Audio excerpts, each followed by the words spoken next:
네, 하나님의 은혜와 평강을 빕니다. 또 온라인으로 함께 예배드린 성도님들에게 하나님의 크신 은혜가 함께하기를 바랍니다. 지난주 수요일 같은 경우는 제가 성도 없는 데서 3번을 설교를 했습니다. 오전에는 새삼교에서, 또 오후에는 그 새벽 예배를 저희는 요즘 녹화를 해서 하기 때문에 또 녹화할 때 새벽 예배도 그렇고, 또 수요일 저녁 예배도 혼자 그냥 해서 아주 익숙해지고 있습니다. 제가 새삼에 있을 때, 중곡동에 있을 때인가요? 그 강효민 담임 목사님께서 한번 농담으로 하신 적이 있잖아요. 목회할 때 성도가 없으면 제일 쉽다라고 한번 말씀하신 적이 있으셨는데 이게 쉬운 건지 편한 건지 힘든 건지 모르겠습니다. 여하튼 빨리 코로나가 또 종식돼야 되는데, 오늘도 한 1,900명대 어제 확진자가 나와서 계속 지금 늘어나고 있는데요. 이럴 때일수록 더 좀 삶에 좀 자제가 필요한 것 같습니다. 성도님들 항상 건강하시고 또 하나님 은혜 가운데서 평강의 평강으로 또 가시길 원합니다. 이 시간 하나님의 말씀은 갈라디아서 5장 22, 23절입니다. 함께 읽도록 하겠습니다. 갈라디아서 5장 22, 23절입니다. 시작. 오직 성령의 열매는 사랑과 희락과 화평과 오래 참음과 자비와 양선과 충성과 온유와 절제니 이 같은 것을 금지할 법이 없느니라. 아멘. 잠시 기도하시겠습니다. 하나님 감사합니다. 또 코로나가 더 확산되어지고 있고, 또 많은 사람들이 감염도 앓고 있지만, 그래도 우리에게 건강을 주시고 또 안전을 주시고, 무엇보다도 하나님 앞에 예배 드릴 수 있도록 이 시간들 또 환경들을 열어주셔서 감사합니다.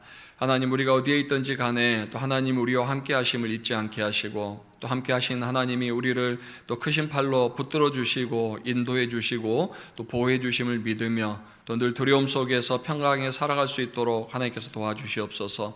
이 시간도 예배 가운데 하나님 홀로 영광 받아주시고, 또 우리에게 주시는 말씀이 우리의 영혼의 힘이 되게 하시고 또 우리의 삶의 지침이 되게 하여 주시옵소서. 감사하며 예수님의 이름으로 기도드렸습니다. 아멘. 제가 말씀을 계속 전하면서 지난 시간들 걸 좀 간단하게 요약을 해드리는데요. 왜냐하면 그만큼 말씀은 중요하고 또 계속 연결되어지기 때문입니다. 성령은 선택이 아니라 저항할 수 없는 성령의 능력으로 반드시 맺어야 할 하나님의 명령이라고 했습니다. 첫 번째 성령의 열매인 사랑은 모든 것을 변화시키는 시작입니다. 지난 한 주간 동안 여러분이 사랑하는 하나님을 위해서, 또 교회를 위해서, 이웃을 위해서 무엇을 할 것인지 고민해 보셨습니까? 이게 사랑의 시작이라고 했습니다. 두 번째 성령의 열매 희락은 자기 틀에서 벗어나는 시작이라고 그랬습니다. 한 알의 밀알이 땅에 떨어져서 단단한 껍질이 깨져야만 많은 열매를 맺을 수 있는 것처럼, 우리 안에 있는 자아의 단단한 껍질이 깨지지 않으면 성령의 열매를 맺을 수가 없습니다.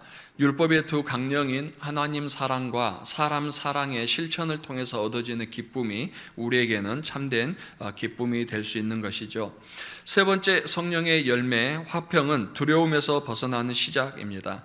하나님과 함께 할 때에만 우리는 모든 두려움에서 벗어날 수 있습니다. 고장난 기계는 원 설계자를 만나야만 고칠 수 있고, 고장난 인생, 두려움 가운데 갇혀있는 인생은 우리의 창조주 하나님을 만나야만 모든 두려움에서 벗어날 수 있습니다. 네 번째 성령의 열매 오래 참음은 믿음을 완성해 가는 시작입니다. 히브리서 11장에 믿음의 전당에 올라가 있는 선인들을 보면은 공통점은 오래 참음이었습니다. 대표적으로 아브라함도 오래 참아서 약속을 받았다라고 하는 것처럼, 모두가 하나님이 원하시는 믿음의 장성한 분량에 이를 때까지 오래 참고 하나님의 때를 기다림으로 그의 믿음을 인정받았습니다. 아직도 우리는 믿음이 완성된 사람들은 아닙니다. 믿음이 또 그리스도의 장성한 분량에까지 오르고 있고, 또 하나님께서는 그 때를 기다리고 있습니다. 늘 오래 참음으로 여러분의 믿음을 완성해 갈 수 있기를 주님의 이름으로 축복합니다. 다섯 번째 성령의 열매는 자비는 고통을 함께 나누는 시작입니다. 하나님께서 우리에게 자비를 베푸시기 전에 먼저 우리를 향한 그 마음을 가지셨다고 그러는데, 스플랑크논이라고 그랬습니다. 새끼를 잃은 어미 원숭이가 장이 다 끊어졌던 것처럼 잃어버린 우리 영혼을 향한 하나님의 마음은 정말 예간장이 녹을 정도로 장이 끊어지는 그런 고통 속에서 먼저 우리를 바라보셨고, 또 예수 그리스도를 이 땅에 보내셔서 주님께서 십자가에 돌아가심으로 우리에 대한 사랑을 확증해 주셨습니다. 그만큼 자비 이전에 먼저 우리는 고통을 함께 나누는 마음에 동참하는 것이 우선시 되어야 합니다. 고통을 나누기 위해서는 마음에서부터 상대방의 고통을 함께 나눌 수 있어야 되고, 내 기준이 아니라 상대방의 관점에서 이해해 줄 수 있어야 된다고 했습니다. 마지막으로 상대방보다 자기를 더 낮추는 마음에서 자비의 삶은 시작되어집니다. 그 가장 적절한 인물이 누가복음 10장에 사마리아 사람에 대해서 제가 말씀을 드렸습니다. 예수님께서는 우리가 사랑해야 될 이웃이 누구인지에 대해서 말씀을 하실 때에 강도 만난 사람보다는 강도 만난 사람의 이웃이 누구냐고 물어보거든요. 고통 중에 있는 사람, 아픔 중에 있는 사람에게 누가 이웃이 돼야 되는가? 그를 만난 사람이 이웃이 돼야 되는 것이죠. 그래서 선한 사마리아인이라고 우리는 말하지만, 율법사는 예수님의 말씀을 듣고 나서 자비를 베푼 사람이라고 자비란 단어를 썼습니다. 그리고 우리는 선한 사마리아인이라고 말할 때에 제가 오늘 말씀과 이어서 드리겠지만은 이 두 가지가 다 같은 의미다라는 것을 볼 수 있습니다. 이제 성령의 열매의 여섯 번째는 양선, 자기 유익을 내려놓는 시작입니다. 자기 유익을 내려놓는 시작. 먼저 고린도전서 13장 4절로 5절 말씀을 보시면은요, 사랑은 오래 참고 사랑은 온유하며 시기하지 아니하며 사랑은 자랑하지 아니하며 교만하지 아니하며 무례히 행하지 아니하며 자기의 유익을 구하지 아니하며 성내지 아니하며 악한 것을 생각하지 아니하며라고 그래서 사랑의 열매로 시작되는데 이게 성령의 열매와 계속 이어지는 그런 과정인 걸 볼 수 있는데, 5절에서는 자기의 유익을 구하지 아니한다라고 이야기를 합니다. 결국 사랑에서부터 시작한 성령의 열매가 사랑과 희락과 화평과 오래 참음과 자비, 그 다음에 양선에 이를 때까지 오래 참음, 결론적으로 또 갔을 때에는 자기의 유익을 구하지 않는, 다시 말해서 자기의 유익을 내려놓는 삶이 이제 성령의 열매의 또 시작이기도 합니다. 그래서 양선이란 말이 영어로는 goodness라고 하는데요, 선함, 착함이라고 번역되기도 하죠. 아울러 또 헬라어로는 아가도시네라고 하는데, 선한 사람이 가지는 자질뿐만 아니라 도덕적 탁월함도 같이 포함하고 있다고 합니다. 여기서 말하는 도덕적 탁월함은 세상적인 도덕의 기준이 아니라 하나님 안에서, 하나님의 말씀 안에서 이루어지는 그 선함을 이야기를 하는 것이죠. 그래서 양선 또한 저항할 수 없는 성령의 능력으로 맺어지는 열매일 수밖에 없는 겁니다. 지난주 같이 말씀을 나눴던 누가복음 10장에 강도 만난 사람의 이야기를 우리는 또 안 할 수가 없습니다. 이 이야기 속에서 선함과 자비는 단 한 번도 나오지 않았지만, 예수님의 이야기를 들었던 율법사는 자비를 베푼 사람이라고 그랬고, 우리는 이 이야기의 제목을 선한 사마리아인이라고 이야기를 합니다. 결국 자비와 선함은 어쩌면 동일시되는 이야기일 수도 있지만, 더 중요한 것은 이 자비와 선함에 대해서 우리가 어떻게 연결 지으며 나갈 것인가가 더 중요하다는 것이죠. 그래서 제가 누가복음 10장 이 사마리아 사람의 이야기를 몇 번 묵상하면서 의문이 많이 생겼어요. 그래서 2000년 전 사건 좀 사고 현장으로 가봐야 되겠다라는 생각이 들었는데, 그 중에 우리가 좀 놓치고 있는 몇 가지 사실이 좀 있지 않나라는 생각을 해봤습니다. 첫 번째로는 강도 만난 사람이 어디에서 강도를 만났을까? 일단 사건 현장이, 사고 현장이 좀 궁금했었고요.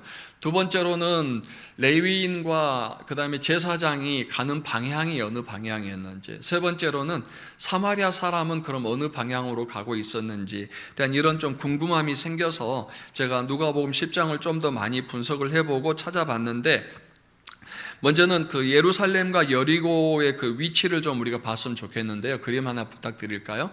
그 화면 중간쯤에 보면 사마리아라는 곳이 있습니다. 그리고 그 밑에가 여리고고 예루살렘이죠.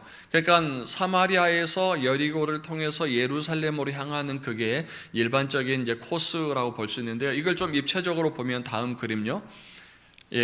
그 높이입니다. 사마리아는 일반적인 지형이라고 그러면은 이제 성경에서 말하는 여리고는 해발, 그러니까 바다보다도 더 낮아요. 보통 어떤 학자는 250m에서 300m 정도 더 낮은 곳에 있다라고 얘기를 하고, 예루살렘은 해발 762m 정도에 있다라고 얘기를 합니다. 학자마다 다 다르니까 어제 저도 몇 번 인터넷을 검색해 봤는데 다 틀리니까요, 정확하진 않다. 그러나 현재 그냥 평균적인 값이다라고 생각을 해 보시면은, 그리고 예루살렘에서 여리고까지 거리가 18km입니다. 18km의 이 거리 안에서 아마 어떤 일들이 벌어졌을 거라고 우리가 예상을 하는 것이죠. 제 첫 번째 아까 질문했던 거, 강도 만난 사람은 어느 지점에서 강도를 만났을까라는 부분에 대해서 성경에 보면 어떤 사람이 예루살렘에서 여리고로 내려가다가 그랬죠. 그러니까 예루살렘에서 여리고로 내려가는 지점이니까 아까 말씀드린 18km 그 지점에 있다는 건 확실하고요. 그다음 강도 만난 사람은 예루살렘에서 여리고로 내려가고 있는데, 제가 이제 사고 지점 그걸 표시를 해놓은 거는 성경학자들에 따르면은 가장 좀 험하고 그때 도둑들이 많이 도둑들이 있었던 것이 그 지점쯤이다라고 몇몇 학자들이 얘기했기 때문에 제가 저 정도의 위치를 찍었지 정확한 위치는 아닙니다. 그래서 강도 만난 사람은 예루살렘에서 여리고로 내려가고 있었다라는 것을 우리가 좀 볼 수 있고요. 두 번째 의문은, 그러면 제사장과 레위인은 어느 방향으로 가고 있었는가 합니다. 다시 좀 그림을 보여주시면은요, 예루살렘 31절 보면 마침 한 제사장이 그 길로 내려가다가, 그 길은 아까 사마리아 사람이 예루살렘에서 여리고로 가는 길이죠. 그 길로 내려가다가 그랬으니까는 제사장도 사마리아 사람, 강도 만난 사람이 따라갔던 길을 그 뒤를 따라간 거예요. 그리고 32절 보니까 이와 같이 한 레위인도 그곳에 이르러라는 말은, 그곳은 이제 강도 만난 사람이 쓰러져 있는 것이고요. 이와 같이라는 것은 바로 그 앞에 제사장이 갔던 그 길을 레위 사람도 같이 따라갔다. 그러니까 먼저는 강도 만난 사람이 예루살렘에서 여리고 쪽으로 내려갔고, 그 다음에 제사장이 그 길을 따라갔고, 다음으로 레위 사람이 따라갔다라는 것을 우리가 좀 생각해 볼 수 있습니다. 여기서 이 제사장이 왜 예루살렘에서 여리고로 내려가는 것이 중요하냐면은, 사실은 제사장이 만약에 반대로 여리고 쪽에서 예루살렘으로 가는 것과는 좀 반대 방향이 되잖아요. 여리고의 방향에서 예루살렘으로 간다는 것은 제사장이 요즘으로 말하면 출근각이에요.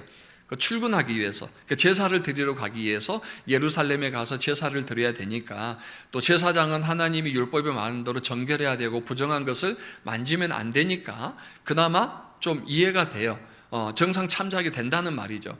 근데 반대로 제사장이 예루살렘에서 내려와서 여리고로 가는 길이란 것은, 예루살렘에서 나왔다는 건 뭐예요? 오늘날로 말하면은 퇴근각이에요. 퇴근하고 있다란 말이에요. 자기 임무를 다 마치고 이제 집으로 가는 거라면은 좀 이야기는 달라져요. 제사를 드리러 가는 제사장이라면은 자기가 정결해야 되니까, 물론 다른 사람을 도와줄 수도 있지만, 또 그러면 자기가 예배를 드리지 못하니까, 예를 들어서 제가 말씀을 전하러 와야 되는데 어떤 교통사고 난 사람이 있어서 그 사람을 태우고 병원으로 가면 오늘 예배를 못 드리니까 다른 사람 보고 태우고 가라 할 수 있잖아요. 충분히 이해가 되잖아요. 근데 만약에 제가 예배를 다 드리고 가는 길에 좀 길거리에 쓰러진 사람이 있는데 그 사람을 보고도 제가 그냥 지나쳤다면 어떻게 될까라는 그런 상상을 좀 해볼 수 있다라는 거죠. 우리나라의 세월호 침몰 직전에 배와 아이들을 버려두고 선장이 속옷바람으로 탈출한 게 이제 전 국민이 다 보고 있었지 않습니까? 그것 또한 그런 과정이라 볼 수 있는데, 이탈리아에서요, 비슷한 사건이 하나 있었답니다.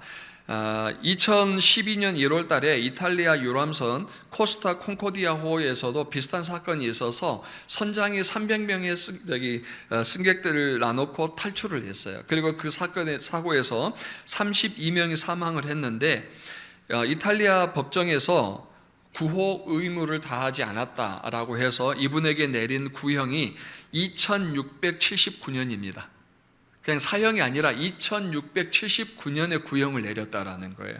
그건 우리나라 같은 경우는 어마어마한 숫자가 죽었으면 어떻게 판결 났는지 대충 이해되시겠지만, 그만큼 사람에게 있어서 구호 의무, 누군가를 도와줘야 된다는 그런 의무가 있는데도 그 책임을 다하지 않았다라는 것에 대한 어떤 제사장에게 논란이 될 수 있는 그런 부분이기도 하죠.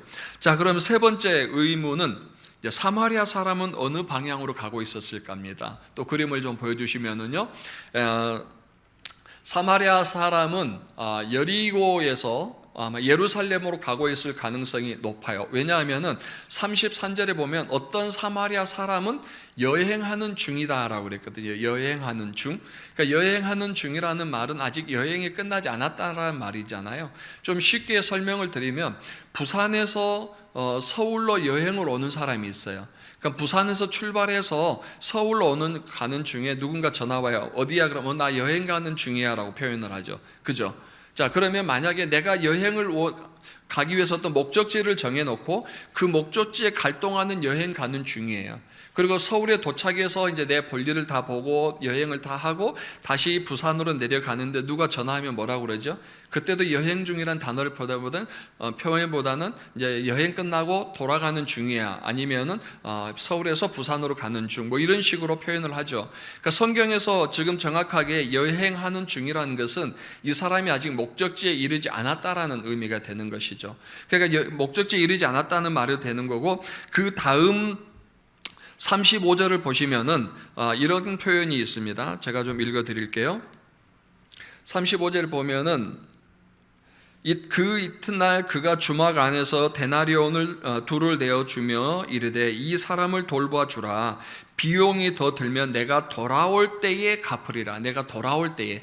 이 말은 이 정점에서 지나갔다가 다시 와야 된다는 얘기잖아요. 사마리아 사람이 여행을 끝나고 그냥 집으로 가는 중이면 돌아올 이유가 없는 거예요. 그죠? 그러니까 내가 다시 돌아올다라는 것은 이 사마리아 사람이 강도 만난 사람을 주막에 놔놓고 지나갔다가 다시 와야 될 상황이 있기 때문에 내가 여행 끝나고 다시 돌아올 때 부족한 것을 더 주겠다라는 말을 이제 하게 되는 것이죠.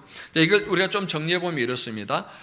이제 강도 만난 사람이 예루살렘과 여리고 그 사이에서 강도를 만나서 쓰러져 있어요.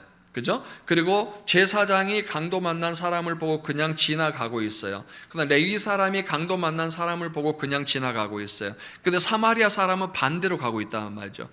레위 사람, 제사장이 오는 그 길을 사마리아 사람 반대로 올라가고 있을 때, 자, 레위 사람과 그 다음에 사마리아 사람이 만났겠죠. 그 다음에 제사장과 사마리아 사람도 만났겠죠. 제사장이 사마리아 사람을 보고 뭐라고 했겠습니까? 사람 취급도 안 하는 그런 존재니까 얼마나 저기 아까 피 묻은 사람도 피투성인 사람도 봐서 기분이 찝찝한데 또 사마리아 사람까지 만나네 하면서 얼마나 기분이 나빴겠어요. 그리고 그냥 사마리아 사람 한번 째려보면서 또 약간 피해 갔겠죠. 그리고 레위 사람도 보고 오늘 왜 이래 이러면서 또 사마리아 사람 보고 피해 갔을 거란 말이죠. 그럼 사마리아 사람도 제사장과 레위 사람을 보면서 유대인인 걸 알고 또 그들의 옷을 보면 예배를 드리고 온 사람들인 거 아니까 예루살렘 갔다가 이제 제사 드리고 오는 제사장이네라고 생각을 했을 거예요.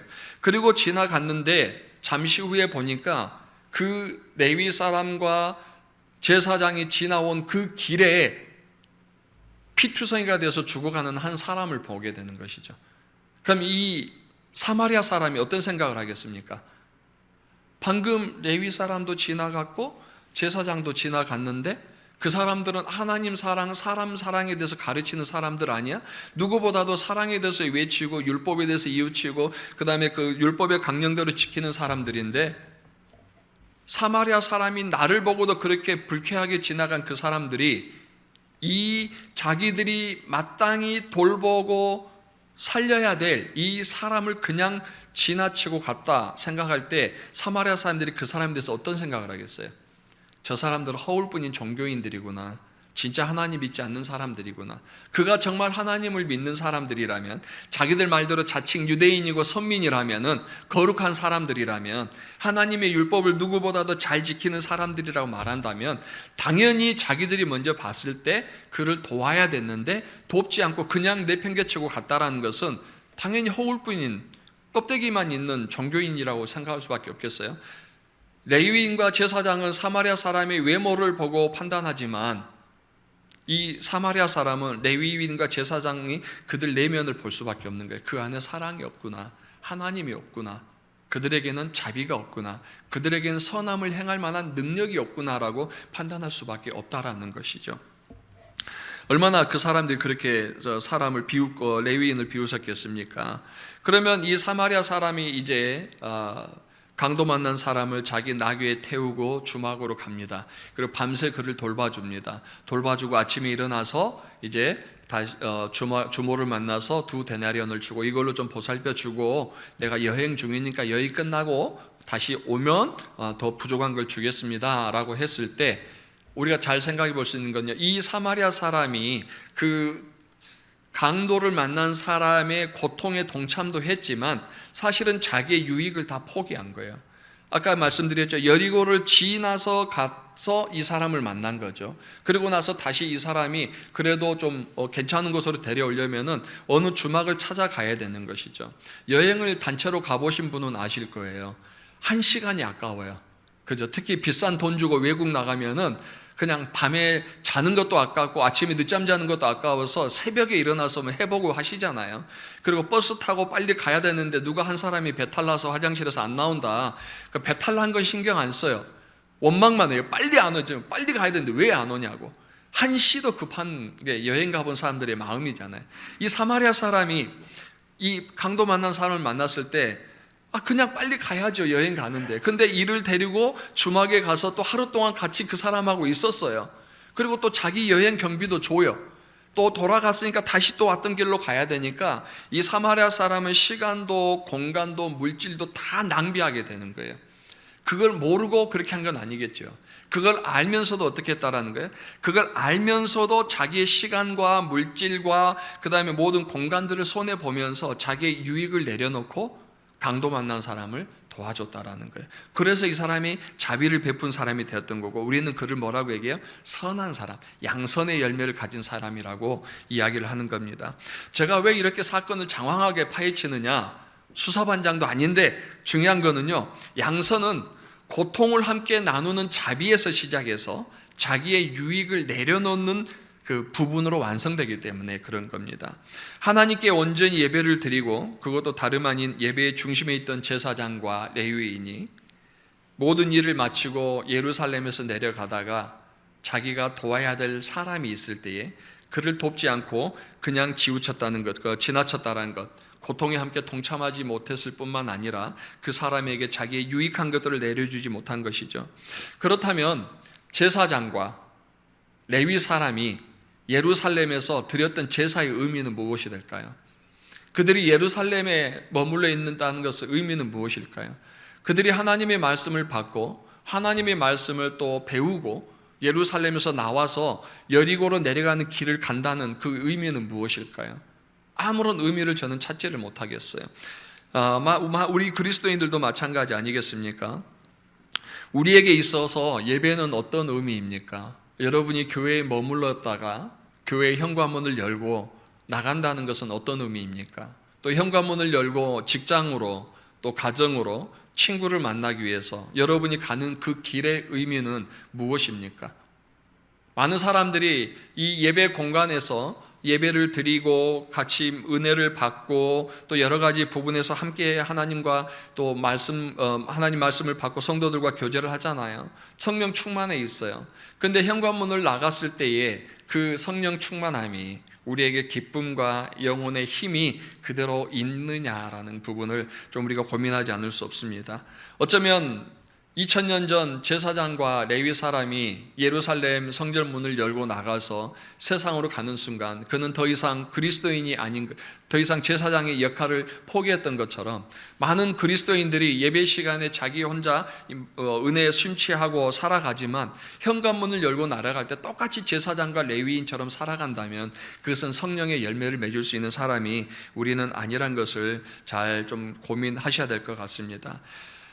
우리 서울교회는 성서 침례교에서는 드물게 왕복 6차선 대로의 교회당이 바로 앞에 있습니다. 성도들이 문만 열고 나오면 바로 큰 도로 인도와 접할 수 있어서 굉장히 좋은 위치에 있습니다. 근데 좀 불안한 게 있어요. 예배를 끝나고 나면 성도님들이 우르르 몰려 나가서 그 큰 도로, 인도에서 다 3, 4, 5에 모여서 얘기를 하다 보니까 지나가는 사람들이 되게 불편해요. 특히 요즘 코로나 시대에는 더 불편해서 우리 성도들이 나와서 그 도로에서 이야기하고 있으면, 인도에서 이야기하고 있으면은 사람들이 도로로 그냥 쭉 도로를 가서 인도로 건너가요. 그냥 패스해요. 뺑 돌아간다는 얘기죠. 그리고 어떤 분들은 또 그 지나가다가 막 소리를 칩니다. 길 좀 비키라고. 그래서 그냥 지나가요. 그래서 제가 최근에 성도님들에게 인도에서 교제하지 말고 1층 넓으니까 1층에서 교제하라고 그렇게 제가 좀 부탁을 좀 광고를 통해서 하기도 하고 했어요. 그리고 또 6차선 건너편에 정육점이 하나 있는데 이 젊은 사장이 항상 오토바이 딱 앉아서 우리 교회를 바라보면서 매번 담배를 피워요. 항상 우리 교회를 감시하고 있으니까 문을 열고 나갈 때마다 부담이 되는 거예요. 그걸 보면서 제가 이런 생각이었어요. 세상 사람들은 교회에 대해서 관심은 없는데 교회가 무엇을 하는지는 지켜보고 있구나. 그걸 제가 느꼈어요. 만약에 제가 거기서 뭔가 선한 일을 하면은 저 교회 목사 뭐 그래도 착한 일 하네 그런데 만약에 제가 교회 앞에 의자에 앉아서 뭐 아이스크림을 먹고 있거나 다른 것을 하고 있으면 또 그 시선으로 바라보겠죠. 항상 사람들은 신앙에 대해서는 관심이 없지만 교회, 신앙이 있다고 하는 사람들이 무엇을 하는가에 대해서는 관심을 갖는다란 말이죠. 사마리아 사람은 하나님의 말씀을 잘 배우지 못한 사람들이에요. 유대인들하고도 가까이 하지 못한 사람이에요. 그죠? 예배도 예루살렘에 가서 못 드리니까 예수님 만났을 때 어디서 예배 드려야 되냐고 물어볼 정도로 예배에 대한 근본적인 본질이 흐려져 있는 사람들이에요. 그런 사마리아인은 강도를 만나서 피투성이가 되어 있는 사람에게 사랑을 실천하거든요. 그런데 반대로 방금 성령의 어떤 충만함을 받고 하나님께 예배와 하나님의 임재를 맛보고 나간 사람은 사랑을 실천하지 못하고 응당 도와야 될 사람을 피해가는 그런 사람들, 사마리아 사람이 그걸 봤을 때 과연 어떤 모습이 될까라는 것이죠.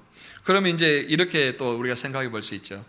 아이고, 그럼 나도 오늘부터 결이 가다가 쓰러져 있는 사람 보면 도와야 되겠다라고 생각하는데, 여러분 지금까지 살아오면서 거리에서 쓰러져 있는 사람 몇 번이나 만나보셨어요? 저는 아직 한 번도 못 만나봤어요. 뭐 술 취해서 쓰러져 있는 사람 말고 정말 내가 급하게 응급하게 도와줘야 될, 내가 업고 뛰어가서라도 도와줘야 될 그런 사람 여러분 몇 번이나 만나봤습니까? 그러면 우리는 면제받았구나. 아직까지 그런 사람 만나보지 못했으니까 앞으로 그런 사람 만나면 도와줘야지라고 할 수 있지만, 사실은 그렇다면은 예수님이 우리에게 굳이 이 말씀을 하실 이유가 없죠. 중요한 것은 꼭 강도를 만나야만 우리 생애에 선을 베풀 수 있는 것은 아니라는 거예요. 항상 우리 안에는 선을 가지고 있어야 돼요. 선한 마음을 가지고 있고 정직한 마음을 가지고 있어야만 어디서든 강도를 만난 사람이든 아니면 내 삶 가운데서 내가 바르게 살아갈 수 있는 사람이 될 수 있어요. 꼭 강도 만난, 아니 뭐 응급 환자를 만나는 것만이 선의 실천이 아니라 내 마음에서의 선함을 가지고 있는 것. 그래서 내면적인 열매가 밖으로 나와지는 것이죠. 뭐 좀 부끄러운 이야기인데 한 가지 좀 고백을 하면은요, 2018년도부터 이제 종교인 과세법이 실행되지 않았습니까? 그래서 우리 교회에서도 이제 사역자들 다 근로소득 신고하고 이제 모든 소득에 대해서 다 신고를 했습니다. 그랬더니 우리 부목사님이 갑자기 저에게 국민연금을 한 6만 원 정도 내는데 거기에 대한 10%만 얼마만 된다는 거예요. 그래서 왜 그러냐 그랬더니 국가에서 처음 국민연금 든 사람에겐 그 3년 동안 90%를 지원해 준답니다. 그래서 90%는 국가에서 지원해 주고 우리 부목사는 10%만 내는 거죠. 그래서 나도 한번 확인해 봐 그랬더니 저는 국가 기준에서 10만 원이 더 많이 받고 있는 거예요. 국가 기준에서 지원 금액에서. 그래서 재정부에서 좀 고민을 하다가 그럼 목사님 10만 원을 그냥 목사님 활동비로 빼고 그걸 사모님께 드리고 그다음에 이 사례비를 좀 신고 가격을 낮추면 목사님도 좀 혜택을 받을 수 있지 않겠습니까? 그래서 저도 들어보니까 좋더라고요. 그래서 뭐 괜찮네요. 그래서 이제 제 사례비 10만 원을 법적으로 낮추고 제가 활동비로 받아서 이제 아내한테 매달 10만 원 주는 걸 했더니 저는 기존 가입자라 이제 30%를 혜택을 주는 거예요. 근데 매달 정기적으로 이제 제가 사인을 해야 되는데 뭐 그걸 볼 때마다 숫자가 너무 제 마음에 기쁨이 없는 거예요. 한 7만 원, 8만 원 이거 혜택을 받는 건데 이걸 내가 사인한다는 것 자체가 내 양심의 신앙의 양심으로 사인을 하는 건데 도저히 마음이 불편해서 다시 재직회하고 사역자들, 재정부 집사님들하고 사역자들 불러서 안 되겠다, 내가 마음이 편하지가 않다, 차라리 더 내더라도 그냥 정당하게 하세요. 그래서 다 그동안 했던 것들 다시 신고하시고 그 다음에 이제 다시 정상으로 해서 그냥 낼 건 내고 또 받을 건 받아야 되는 게 제 마음의 편안함이 있습니다. 그랬더니 몇몇 집사님들은 아유 목사님 너무 안 그러셔도 된다고, 세상 사람들도 다 그렇게 합니다 그러길래 제가 그랬죠. 세상 사람들 다 그렇게 하니까 우리는 그렇게 하지 맙시다. 세상 사람들은 뭘 하든지 간에 우리가 그 사람들 따라가는 게 아니고 우리가 그분들의 기준이 돼야 되는데 우리마저 그러면 안 되니까 우리가 차라리 더 내더라도 그렇게 합시다. 그래서 이제 집사님들 오케이해서 다시 다 이제 원점으로 돌려놨어요. 그리고 나니까 마음에 기쁠까요? 씁쓸할까요? 너무 편안한 거예요. 너무 편한 거예요. 비록 재정에서 돈은 더 나가고 제 통장에서 돈은 더 나가지만 그런데도 아이고 너무 마음의 평안함이 있어서 그래야 내가 강단에서 말씀을 전할 때 아니면 또 누군가에게 좀 부분할 때 얘기하지 않을까라고 얘기를 했습니다. 그래서 제가 우리 사역자들에게요 부탁을 해요. 제발 회의할 때 네만 하지 말어. 네네 하는 사역자 난 정말 싫어. 아닐 땐 아니요 라고 대답을 좀 해주세요. 그리고 아니란 것을 나한테 얘기를 해주세요. 이번 것도 아니요인데 왜 예를 했냐고 해서 사역자들한테 늘 부탁을 했습니다. 아닐 때는 아니라고 얘기해 주는 게 좋은 사역자다. 그랬더니 한 번은 재직회의 때 제가 안건을 넣었더니 이 사역자들이 둘 다 반대표를 던져가지고 제가 하고 싶은 게 부결될 때가 있었어요. 그래도 고마웠습니다. 아닌 건 아닌 거니까, 제가 하고 싶다 해서 하는 건 아니니까. 그처럼 우리가 세상과 우리는 좀 달라야 돼요. 세상 사람들이 그렇게 하니까 나도 그렇게 한다가 아니라 우리가 성령의 열매인 양선을 가지고 있다면은요, 그거는 세상 사람들의 기준이 아니라 내 안에서 성령의 역사와 성령의 인도하심 속에서 살아가는 거예요. 뭐 꼭 강도 만난 사람, 응급 환자만 돕는 것이 선함이 아니라 내 안에서 선한 것을 가지고 있어야 그게 선의 열매가 나온 것이지, 맞죠? 내 안에 들어있는 것이 무엇이 들어있는가에 따라서 나온 것도 다르는 거예요. 그래서 중요한 것은 우리가 평소에 내 안에 정직과 선함을 가지고 살아갈 때에 그 상황에서 자연적인 열매가 나온다는 겁니다. 우리가 정말 이웃과 함께 고통을 나누는 것, 그것은 어쩌면 내가 내 유익을 버려야 되는 그런 부분일 때가 더 많던 거죠. 그래서 성경에 보면 선한 사람, 착한 사람에 대해서 또 나올 때 잘 아시죠? 그러니까 온유한 사람 그러면 예수님과 모세, 그 다음에 착한 사람, 선한 사람 그러면 우리는 바나바를 무조건 얘기합니다. 성경에서 이미 입증된 사람들이고 성경에서 그는 착한 사람이다, 온유한 사람이다라고 정해놨지 않습니까? 바나바의 어떤 모습이 그럼 과연 착한 사람이었을까? 양선의 사람이었을까? 사도행전 11장 21절로 26절을 보시면 주의 손이 그들과 함께 하심에 수많은 사람들이 믿고 주께 돌아오더라. 예루살렘 교회가 이 사람들의 소문을 듣고 바나바를 안디옥까지 보내니 그가 이르러 하나님의 은혜를 보고 기뻐하여 모든 사람에게 굳건한 마음으로 주와 함께 머물러 있으라 권하니 바나바는 착한 사람이요 성령과 믿음이 충만한 사람이라. 이에 큰 무리가 주께 더하여지더라. 바나바가 사울을 찾으러 다소에 가서 만남에 안디옥에 데리고 와서 둘이 교회에 1년간 모여 있어 큰 무리를 가르쳤고 제자들이 안디옥에서 비로소 그리스도인이라 일컬음을 받게 되었더라 라고 되어 있어요. 1차적으로는 성경을 기록한 누가가 바나바는 착한 사람이다 라고 이미 검증을 해줬어요. 다음으로는 예루살렘에서 바나바를 안디옥 교회로 파송하는 걸 봤을 때에 충분히 검증된 사람이다 라는 것을 우리가 잘 알 수 있죠. 세 번째로는 바나바가 안디옥에 가서 한 일들을 보면은 그게 참 선한 일들이었다는 것을 알 수 있습니다. 좀 이따 설명드릴게요. 그리고 또한 바나바가 다소에 있는 바울을 찾아갔다라는 것도 참 위대한 일입니다. 우리는 그냥 바나바가 찾아갔구나라고 하지만은 저는 몸소 담임 목사 이취임 과정을 겪어보니까요, 바나바는 착한 사람이 아니라 정말 위대한 사람이었다는 것을 제가 느끼게 되는 거죠. 바울이 13년 전에 다소에 갔던데 바울을 잊지 않고 기억하고 있었어요. 안디옥 교회에 자신이 다 혼자 감당할 수 없으니까 바나바가 바울을 데리러 가야 되겠다고 그래서 무려 434km나 되는 곳을 갔어요. 차로 계산해 보니까 3시간 40분, 왕복 7시간 이 넘는 시간들을 갔다는 거예요. 가서 바울을 데리고 와서 1년간 공동 목회를 하게 됩니다. 정말 그게 쉬운 것 아니에요. 우리가 글로 봐서 쉬운 것 같지만은 자신이 단임 목사로서 누릴 수 있는 모든 권한을 바울에게 위임하는 거나 마찬가지거든요. 우리 교회도 지난 2월 달에 이제 4년간의 과정을 마치고 인수인계를 했는데, 그래도 한국 교회에서 제가 볼 때는 인수인계가 가장 아름답게 잘 된 교회라고 자부합니다. 잡음도 없고 또 지금 다 하고 있는데, 그거는 제가 잘해서가 아니라 사실은 명예 목사님이 잘해서 그러시는 거예요. 모든 것들을 본인이 누렸던 유익과 고난과 모든 것들을 다 내려놓을 수 있을 때에만 후임에게 줄 수가 있거든요. 그래서 제가 잘한 게 아니라 명예 목사님께서 모든 것들을 다 포기하고 저에게 고난을 주셨기 때문에 될 수 있는 건데, 조금이라도 자기의 고난, 자기의 주장을 하게 되면은 시끄러워질 수밖에 없다는 거 우리는 잘 알고 있지 않습니까? 그래서 바나바가 혼자 목회를 하고 교회가 성장하고 있는데 바울을 데려와서 공동 목회를 한다는 것 자체가 참 어려운 일이라는 거죠. 그러나 자신의 유익보다는 성도의 유익을 위해서, 내가 감당할 수 없는 부분들은 바울이 와서 또 바울이 성도들에게 유익함을 가르칠 수 있다면 기꺼이 나는 내 고난을 내려놓겠다라는 거예요. 내 걸 포기하겠다라는 거예요. 그래서 그 사람이 착한 사람, 선한 사람, 양선의 사람이라고 성경이 그를 해주는 거죠.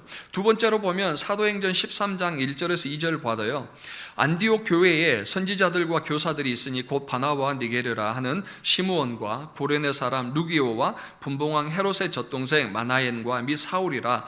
주를 섬겨 금식할 때에 성령이 이르되 내가 불러 시키는 일을 위하여 바나바와 사울을 따로 세우라 하시니라. 지금 보니까 니게르라 하는 시므온, 흑인이죠. 인종차별에 대한 부분에 심각하고, 또 구레네 사람 루기오는 현재로는 리비아 사람이니까 이방인입니다. 그리고 분봉왕 헤롯의 젖동생 마나엔이라는 것은 불의한 지배층에 속해 있던 가족이죠.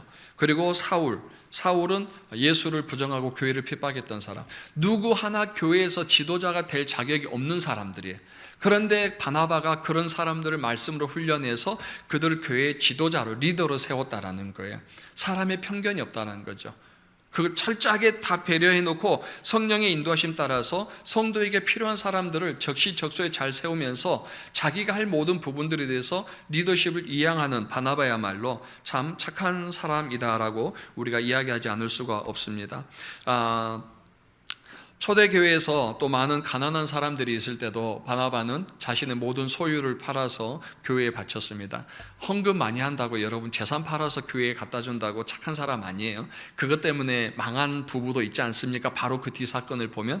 그러나 하나님이 바나바의 그 마음을 바르신 거죠. 고통 가운데 있는데 교회 성도들 공동체를 위해서 내 재산을 기꺼이 팔아서 드릴 수 있다라는 것, 고통과 함께 자기가 누릴 모든 유익을 다 포기하는 것이죠. 그렇기 때문에 바나바가 선한 사람이, 착한 사람이 될 수 있었던 겁니다. 구약에서도 요셉의 그런 부분들이 있지만 요셉도 하나님이 그와 함께 하심으로 형통한 자가 되었다라고 우리는 보통해서 잘된 사람, 잘 풀린 사람이라고 표현하는데, 사실 그 형통함이란 말이 유익한 자, 남에게 유익을 주는 자란 소리거든요. 하나님이 요셉과 함께 함으로 인해서 요셉이 다른 사람들에게 유익을 주는 사람이었다라는 것. 유익을 줬다는 것은 내가 가진 유익을 그들에게 나눠주는 거기 때문에 자기의 유익을 포기한 사람이 되는 거죠. 이처럼 성경에서 선한 사람, 또 하나님 앞에 쓰임받는 사람들에게 공통점은 그 안에 선함이 있었다라는 거예요. 그 선함이 다른 사람들을 향해서 열매로 맺어질 때에 양선이라는 열매를 맺을 수가 있습니다. 이제 우리가 그러면 어떻게 할 때 이 선함을 계속 이겨낼 수 있고 또 열매를 맺을 수 있는가? 갈라디아서 6장 9절 10절 말씀을 보면은요, 우리가 선을 행하되 낙심하지 말지니 포기하지 아니하면 때가 이름에 거두리라. 그러므로 우리는 기회 있는 대로 모든 이에게 착한 일을 하되 더욱 믿음의 가정들에게 할지니라 라고 하면서 선을 행하되 낙심하지 말라고 그랬어요. 우리가 선을 행하는 데 있어서 가장 큰 장애물은 뭐냐면 낙심이에요. 말 그대로 마음이 떨어지는 거잖아요. 낙심은 여러 가지 원인들이 있습니다. 지칠 때 나타나는 것이 낙심이기도 해요. 내가 누군가에게 선을 행합니다. 또 한 사람에게만 아니라 내가 지속적으로 성령의 또 열매에 따라서 명령에 따라서 선을 행하지만 때로는 내가 선을 행한 것에 대해서 그만큼 내가 기대한 만큼 보상이 돌아오지 않을 때, 사람들이 알아주지 않을 때, 그때는 서서히 지쳐가요. 내가 언제까지 이런 걸 해야 돼? 왜 저 사람들은 내가 선을 행하는데도 아무런 나에게 그런 감사하다는 말도 없고 보상도 없고 라고 이야기를 할 때가 있어요. 그러니까 선을 행하는 사람에게 있어서 가장 중요한 거는요, 선을 행함과 동시에 잊어버려야 된다라는 거예요. 내가 누구에게 선을 베풀어서라는 것을 기억하는 순간은 그 사람이 나에게 또 다른 인사를 하기를 원할 때가 있어요. 그러다 보면 그 내가 기대하는 만큼의 어떤 그 보상, 어떤 뭐 감사 인사 그런 것들이 오지 않으면은 서서히 지쳐가요. 그러나 내가 과거에 베풀었던 선은 딱 잊어버리고 오늘 또 새로운 마음으로 계속 하는 것, 그럴 때에만 내가 낙심하지 않을 수가 있다라는 겁니다. 그러니까 지치지 않게 하는 것이 가장 중요하고요. 중요한 것 또 하나는 제가 방금 말씀드린 것처럼 내가 베푼 선에 대해서 잊어야 된다라는 것, 그게 정말 중요합니다. 그리고 10절에 보시면 그러므로 우리는 기회 있는 대로 모든 이에게 착한 일을 하되, 그래서 기회 있는 대로 내가 언제 선을 해야지라고 계획 짜고 할 수 있는 것도 있어요. 정기적으로 할 수 있는 선도 있지만 중요한 건 뭐예요? 하나님께서 내 마음에 감동하심을 줄 때에 그때 바로 하라는 거예요. 기회 있는 대로, 기회가 주어지는 대로 하지 않으면은 나중에 해야지라 할 때 참 어려워요. 이제 코로나가 터지고 이제 성도인들 신방도 잘 못하고 사역자들이 사무실에만 계속 있게 되니까 그래도 우리가 뭔가 하자, 사역자들하고 기도하던 가운데 선한 영향력 프로젝트에서 몇 개를 세웠어요. 그리고 그 중에 하나가 매주 금요일 날 오후에 점심 먹고 동네를 한 바퀴 돌면서 쓰레기를 줍자. 그 대신 아무것도 플랜카드 뭐 그런 거, 뭐 서울 성서친들 그런 거 밝히지 말고 그냥 가서 그냥 쓰레기 줍자. 그래서 쓰레기 집게도 사고 그다음에 그 캐리어도 샀어요. 그래가지고 한 번은 했어요. 근데 하다 보니까요, 이 금요일 날 오후마다 자꾸 일이 생기더라고요. 바쁜 일이. 그래서 이래다 안 되고 저러다 안 되고, 그러니까 한 달에 한 번 하면 많이 할 정도로 이상하게 금요일만 되면 일이 생겨서 이게 계획을 짜놓고 하니까 잘 안 되는구나. 그래서 사역자들에게 그냥 사무실에 앉아 있다가 졸리면 아무 때나 가서 한번 그냥 각자 하자, 모이지 말고. 그래서 저도 뭐 새벽 예배 끝나고 아니면은 뭐 오후에 졸리면은 혼자 그냥 쓰레기 줍기도 하고 그렇게 합니다. 그러니까 어떤가 우리가 계획을 짜놓고 선을 행한다는 건 참 어려운 것 같아요. 그런데 우리가 때로는 기도하던 가운데에 또 말씀을 듣던 가운데에 아니면 내가 누군가와 대화를 하던 가운데 내 마음에 성령의 감동하심이 있을 때가 있어요. 내가 그를 돕고 싶다. 내가 이런 일을 하고 싶다. 내가 이 부분에 대해서 성령이 내 안에서 역사하신다. 이때 우리가 가장 먼저 생각해야 될 게 뭐예요? 성령을 소멸하지 말라. 성령이 내 마음에 감동하실 때 그때 순종하지 않으면은요, 갈수록 따지고 계산하게 돼요. 지금은 내가 딱 순간 딱 마음에 정한 게 있는데 이제 집에 가면 또 계산해야 되고 뭐 하면 계산해야 되고 따지다 보면은 갈수록 성령의 감동이 사라지면서 내 안에 내 그 어떤 자아의 그 틀들이 생각되고 내가 계산하는 것들이 딱 형성되기 시작하는 거예요. 그래서 정말 우리가 갈라디아서에서 말씀하신 것처럼 우리가 그러므로 우리가 기회 있는 대로 모든 이에게 착한 일을 하되, 기회가 주어질 때 성령이 우리에게 감동하실 때 바로 그렇게 선을 행하는 것이 가장 좋습니다. 선을 뭐 계획하고 하는 것도 좋겠지만 제가 볼 땐 성령의 감동하심이 있을 때가 그때가 가장 좋은 역사인 것 같아요. 레위나 제사장이 어떤 계획이 있어서 그냥 지나가서 뭘 집에 가서 옷을 갈아입고 와야지 했을 수도 있고 또 다른 이유들은 있겠죠. 나중에 또 우리가 만나면 또 알 수 있겠지만 예를 들어서, 그러나 사마리아 사람은 그가 여행 중에 있었음에도 불구하고 그 사람을 도와주면 자기의 그 많은 소중한 시간들과 또 어쩌면 자기가 또 여행 갈 때 입었던 좋은 옷도 피가 묻을 수도 있고 또 나귀에다 실었으니까 나귀에도 피가 묻을 수도 있고 여러 가지 좋지 않고 그런 생각이었지만 그 마음의 감동함이 있었잖아요. 지금 이 사람을 내가 도와주지 않으면 안 된다는 그 마음의 감동함이 그를 그렇게 선한 길로 인도했던 것처럼 우리에게 중요한 것은 성령의 역사입니다. 우리 마음에 성령이 감동하실 때에 그대로 바로 순종하는, 그게 우리가 선한 열매를 계속 맺어갈 수 있는 사역이라고 봅니다. 바나바가 자기 유익을 내려놓고 또 모든 것들을 다 공동체를 위해서 희생했을 때 성경에서 선한 사람이라고 이야기한 것처럼 사마리아 사람이 자기의 모든 유익을 다 내려놓고 강도 만난 사람을 도와줬을 때에 그가 자비를 베푼 사람이요 선한 사람이라고 일컬음을 받았던 것처럼 우리 안에도 우리가 받은 하나님의 말씀, 성령의 감동을 여러분 소멸하지 마시고 그대로 실천하십시오.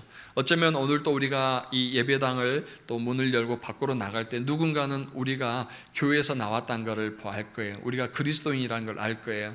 차에 그리스도인의 어떤 표시가 되어 있든 내가 성경책을 들고 거리를 가든 누군가 나를 바라볼 때에 사마리아 사람과 레위인과 같이 불편한 그런 마음의 관계가 아니라 저 사람 참 선하다, 참 신실하다, 참 저 사람 한 번 더 사귀어보고 싶다라는 그런 우리의 삶의 자연적인 그리스도의 향기, 성령의 열매가 맺어진다면은 하나님께서 또 우리에게 또 우리 새삼 성서 침례교회 안에 또 큰 은혜를 부어 주시리라 믿습니다. 그래서 그 선한 사람들이 모였던 곳에 하나님께서 부흥을 주셨다라고 성경이 말하고 있듯이 또 우리가 교회의 부흥을 위해서 또 이웃을 사랑하는 실천에 있어서 먼저 우리 안에 성령의 감동대로 또 선을 행할 수 있는 한 주가 되기를 주님의 이름으로 축복합니다. 기도하시겠습니다. 살아계신 아버지 하나님, 감사합니다. 우리는 매주 또 매일 하나님의 말씀을 듣고 또 말씀을 묵상하면서 그리스도인으로서 어떻게 살아야 되는지, 하나님의 사랑이 무엇인지, 또 이웃 사랑이 무엇인지, 성령의 열매는 무엇인지 알고 있습니다. 그럼에도 불구하고 우리가 성경책을 덮고 또 예배당을 나갈 때엔 자꾸 우리의 본분이 무엇인지 잊어버리고 살아갈 때가 많이 있습니다. 하나님, 우리가 어디에 있든지 간에 성령의 인도하심에 따라 또 예수 그리스도의 그 DNA가 우리 몸 안에 있으므로 늘 그리스도의 향기를 바라게 하시고 우리가 머무는 그곳에서 또 성령의 열매를 맺어가므로 하나님께서 영광을 받으시고 우리는 이웃 사랑과 또 사람 사랑을 통하여서 많은 사람들에게 또 선한 간증을 남길 수 있도록 도와주시옵소서. 코로나로 인해서 많이 두려워하고 있지만 또 우리가 두려워하는 마음뿐만 아니라 하나님을 의지함으로 또 전적으로 우리가 또 하나님을 신뢰함으로 우리의 믿음에서 흔들리지 않게 하시고 우리의 믿음의 본분을 잘 이어갈 수 있도록 주님 도와주시옵소서. 감사하며 예수님의 이름으로 기도드렸습니다. 아멘.